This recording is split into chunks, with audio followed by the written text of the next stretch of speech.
বিসমিল্লাহির রহমানির রহিম। আজ আমরা চলে আসছি আমাদের সোনকা ধলেশ্বরী নদীর পাড়ে।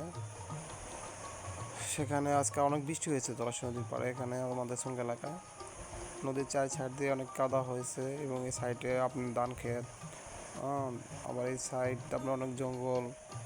নদীর চার সাইড দিয়ে রাস্তা নেই, এখন রাস্তা ছিল আগে এক সময়, এখন রাস্তা সব ভেঙে নদীর বহিনে চলে গেছে।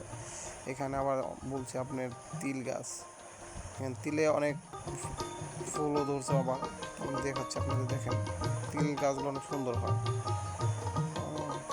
অনেক সুন্দর একটা পরিবেশ নদীর পাড়ে, আসলেই বুঝতে পারবেন। ছোট একটা রোড, এখানে হেঁটে যেতে হয়।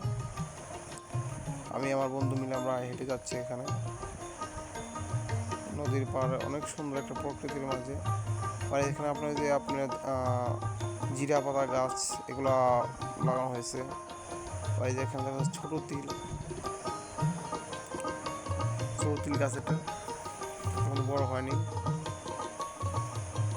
অনেক সুন্দর দেখতে, অনেক সুন্দর।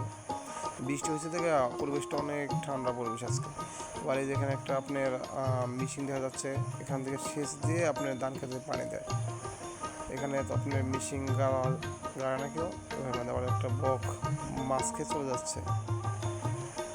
ওই যেটা আপনার ডাঙ্গা, যেখানে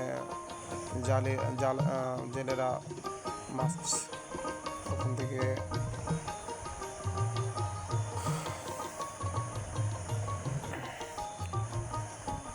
অনেক সুন্দর একটা পরিবেশ। নদীর পাড়টা মনোরম পরিবেশ।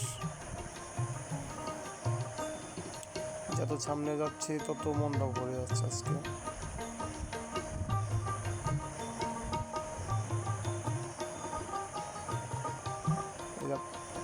দেখা যাচ্ছে যে আপনার একটা ওখানে অনেক আপনার না হলে 7-8 বছর আগে একটা আপনার ঘর বাড়িঘর সব ভেঙে গেছে, ওইটার আপনার একটা সীমানা রয়ে গেছে ওখানে।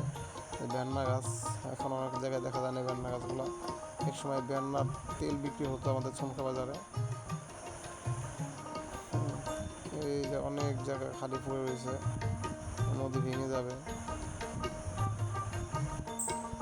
বৃষ্টির পানি জায়গায় জায়গায় জমে আছে।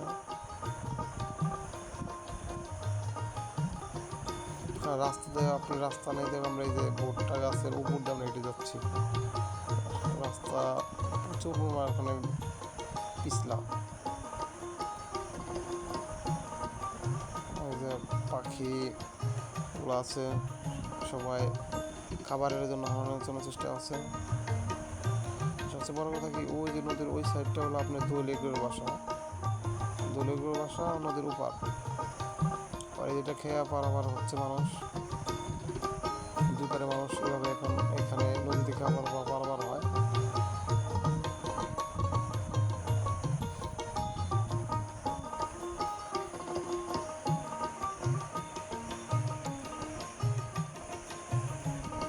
অনেকগুলো খেয়ে পারা হচ্ছে এভাবেই। কলা গাছ, নারকেল গাছ, সব কিছু